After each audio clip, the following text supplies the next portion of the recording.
Hi, and welcome to Pharmacochemistry Vibes. In this session, we are going to see reactions of aromatic amines. We will also see what makes your favorite denim jeans appear blue. Sensing something fishy out here, we are also going to see the physical properties of aromatic amines. So starting with the reactions, initially we will focus on reactions given by the amino group.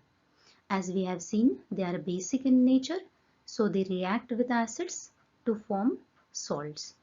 So, for example, aniline, when it is reacted with hydrochloric acid, it will give us anilinium chloride. It will make nitrogen quaternary, so it will be charged and it will also be very much soluble in water. Even alkylation is possible at the nitrogen and progressively higher amines will get formed.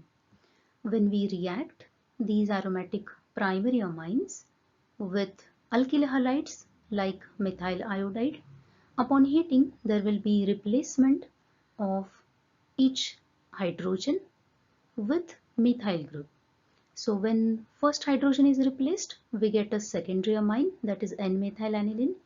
When the remaining hydrogen is also replaced, we get a tertiary amine, that is NN-dimethylaniline. If the reaction is continued, we get a quaternary ammonium compound. Amines react very easily with benzene sulfonyl chloride, and with loss of hydrochloric acid, we get a condensed product, that is two reactants. They combine with each other with the loss of something. Here HCl, we get this adduct called as N-phenyl benzene sulfonamide. Sulfonamides are very good synthetic antibacterial agents. Similar reaction when amines are treated with benzaldehyde. This time there is elimination of water molecule and we get a double bond between carbon and nitrogen, which is looking like imine, and this product is named as a benzylidene aniline. Aromatic amines also give rise to carbylamine reaction when they are treated with a strong base and chloroform. What we get is a carbylamine which is containing a triple bond between carbon and nitrogen, similar to nitrile, but this time nitrogen is bonded to the ring. So because nitrogen is having four bonds, it is positively charged. In absence of hydrogen, here carbon will get a negative charge. Amines also very well react with nitrous acid given by sodium nitrite, and the reaction being named as nitrosation reaction. But different types of amines react differently. Like primary amines, they react with nitrous acid to give phenols with liberation of nitrogen gas. Secondary amines, they form nitrosoamine by replacement of this hydrogen with a nitroso group. A yellow oily substance, nitrosoamine, gets formed, whereas in case of tertiary amines, because there is no hydrogen available for reaction, the whole nitrous acid combines with this amine to give a trialkyl ammonium nitrite salt. Reaction is much more popular in case of primary aromatic amines, and even this reaction is used as an identification test, as an assay method for drugs containing primary aromatic amino group. So reaction starts with sodium nitrite. When they are treated with strong acids, they give nitrous acid, HNO2. This nitrous acid, when it reacts with another molecule of stronger acid, there is loss of water from them, this OH and H from the acid will go off, and we have nitroso group. Now this nitrosonium ion can get easily attacked by the lone pair of electrons present on the amino group. There is formation of nitrosoamine compound. Reaction, if it is continued in presence of stronger acid, there is protonation of this oxygen, and sequential protonation will lead to loss of this oxygen in the form of water molecule, and we are left with a diazonium salt containing benzene ring along with two nitrogens bonded with a triple bond. Such compound is very much unstable, so reaction is usually carried out in the ice cold condition. Even if it is brought to room temperature or if it is slightly heated, nitrogen will immediately escape in the air in the form of nitrogen gas, and if we carry out in presence of water, then OH group will get attached here as a nucleophile. So these diazonium salts, they have been utilized in variety of applications, like as we have just now seen, nitrogen gas can evaporate, and if just hydrogen is substituted, then we will get arenes like benzene. Whereas if we carry out the reaction in presence of some hydroxy group containing compound or SH thio group containing compound, we will be getting phenols and thiophenols. In every reaction of this kind, there will be loss of nitrogen in the form of gas, and its place will be taken up by some nucleophile. When we carry out the reaction in presence of halogens, say copper chloride, as we are going to see Sandmeyer reaction, there will be replacement of this nitrogen diazo group by halogen. Even there is possibility of formation of nitrile compounds.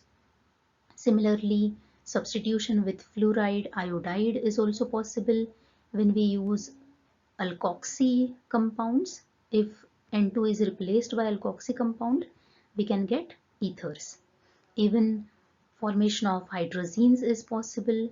These diazonium salts not only undergo replacement kind of reactions, but they also undergo coupling kind of reactions with phenols and amines to form highly colored compounds which are used as dyes. For example, this diazonium compound, when it is treated with aniline, there is a loss of hydrochloric acid and we get this diazo compound, para-aminobenzene.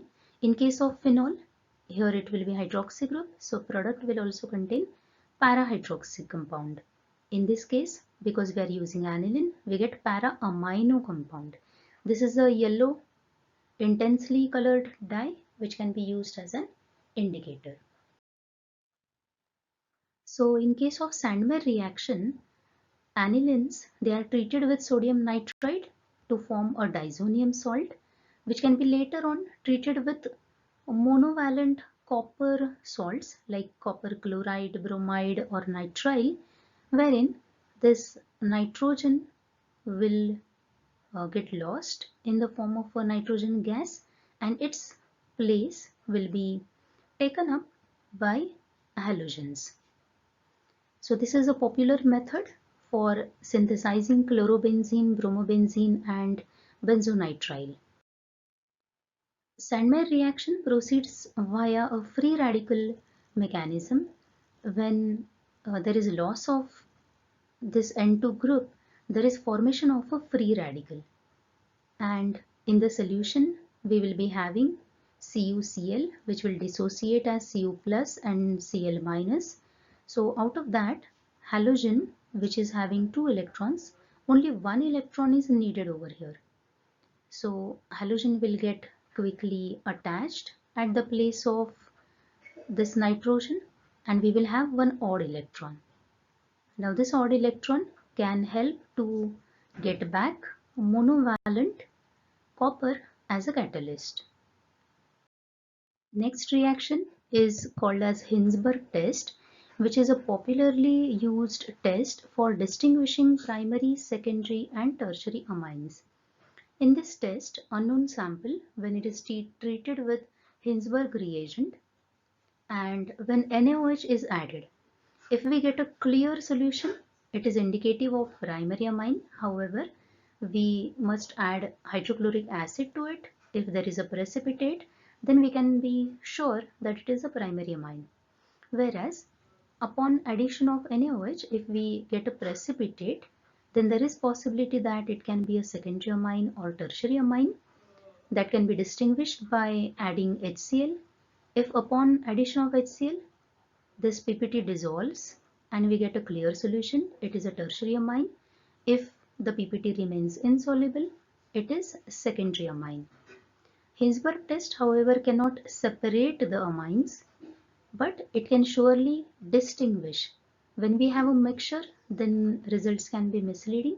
But when we have three different samples of amine and we just have to distinguish which one is primary, secondary and tertiary, this test is useful. Let's see why such different behavior is seen. Hinsberg reagent consists of benzene sulfonyl chloride. So this reaction we have already seen. When amine combines with benzene sulfonyl chloride, there is a loss of HCl to form a sulfonamide. So in case of primary amine, there are two hydrogens available, out of which one is getting removed in the form of HCl and we get this N-alkyl benzene sulfonamide, which is insoluble. When we add sodium hydroxide to it, we get a clear solution because this forms a sodium salt of this sulfonamide. That is why the first observation after adding Hinsberg reagent and NaOH to your sample, if you get a clear solution, it is indication of a primary amine.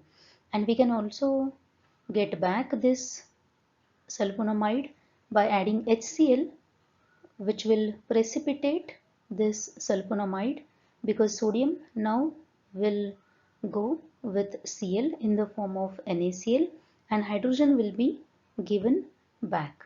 So in Hinsberg test, if upon addition of NaOH you get a clear solution and upon addition of HCl if you get a precipitate, it is indicative of primary amine. Similarly, in case of secondary amines, there is one hydrogen available because other is a alkyl group. So there is one hydrogen available which can get removed in the form of HCl. So there is formation of sulfonamide salt, which is now NN dialkyl. In case of aniline, one of the R group is benzene. So we get this insoluble salt.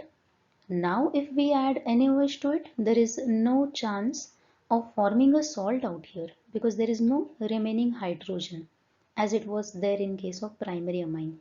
So there is no formation of salt. Compound remains insoluble. Even if you add chloride, again there is no formation of salt. So compound remains insoluble. So in the Hinsberg test, if we get a precipitate, even after addition of NaOH, HCl, the precipitate remains as such. It is chances that this compound is secondary amine. In case of tertiary amine, there is no free hydrogen. So when we add Hinsberg reagent, there is actually no reaction between amine and reagent. So this amine is present in the solution as an insoluble compound. We see a precipitate. When we add NaOH, there is chance of forming sodium salt of this benzene sulfonium chloride. So upon addition of the reagent and NaOH, there is a precipitate which is because of intact tertiary amine. But when we add HCl, there is formation of chloride salt of this ammonium compound because this tertiary amine, it is basic in nature. So when we add acid, we get a salt. So this precipitate was because of insoluble intact amine, and when we add HCl to it, that precipitate gets dissolved and we get a clear solution. These were all reactions about these aromatic amines at amino group. Now there are few reactions which are shown by benzene, and most common reactions are electrophilic aromatic substitution. Because amino group is ortho-para director, we can see halogenation happens at ortho and para position, and sulfonation also happens at para position. But in case of nitration, we get a meta product. We also get a para product, but meta product is also obtained, though amino group is ortho-para director. This happens because of the use of two strong acids. Proton is easily taken up by anilinium ion. So anilinium ion now doesn't act as an activator or orthopara director to the ring. So it doesn't circulate negative charge to the ortho and para positions. But there is a negative charge at the meta position. So we get a meta product. If you want ortho and para product, you need to protect this amino group by, say, forming acetanilide. So N-acetylation can prevent formation of this anilinium ion and meta direction. So if acetanilide is nitrated, then we get a mixture of ortho and para product. Even acetylation reaction is used for protecting this amino group during synthesis of different drugs. Coming to the uses of aniline and other aromatic amines.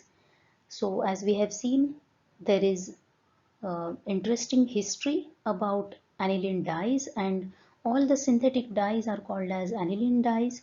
So aniline and aromatic amines, they are important dye intermediates. One of them is indigo. So indigo is synthesized from aniline, wherein you can see there is a benzene ring, and this is the original amino group which is cyclized. Indigo was the first dye used for coloring denim. That is why denim is blue in color. Also, aniline can be used as an antioxidant and vulcanization accelerator.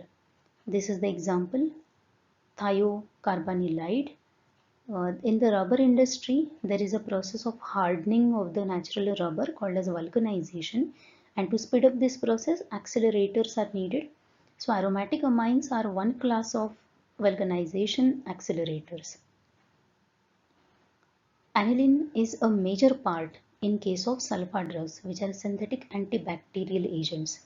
Even you can see we can synthesize paracetamol from it, dapsone, which is mycobacterial agent, that is also a derivative of aniline. In plastic, we have polyurethane kind of plastic which makes use of aniline derivatives, which are isocyanates. Coming to the physical properties, we can compare them with phenols. Aromatic amines as well as phenols, they are colorless liquids. Some of them are solids also, and upon exposure to air, they develop a reddish tinge. Amines have characteristic fishy odor, whereas phenols have carbolic odor. Both these compounds, they have very high boiling points, like aniline boils at 184 and phenol boils at 182 degrees Celsius. This is because of intense intramolecular hydrogen bonding, which makes them strong. Phenols being more polar, they are moderately soluble in water, but aromatic amines, they are only sparingly soluble in water. They are freely soluble in organic solvents. Phenols are volatile, they can evaporate even at room temperature, but aromatic amines are called as steam volatile because though their boiling points are higher, it can be decreased in presence of steam, and they are possible, it is possible to separate them by steam distillation. Aniline will boil at 98 degrees Celsius, lower than water. Like benzene, both are toxic in nature. We have seen phenols, they are even toxic to the microorganisms. So phenols are used as an antiseptic, but aromatic amines, they are highly toxic and some of them are carcinogens. So that is why some brands, they have developed procedures to synthesize indigo dye, which is used to give the blue coloration to the denim.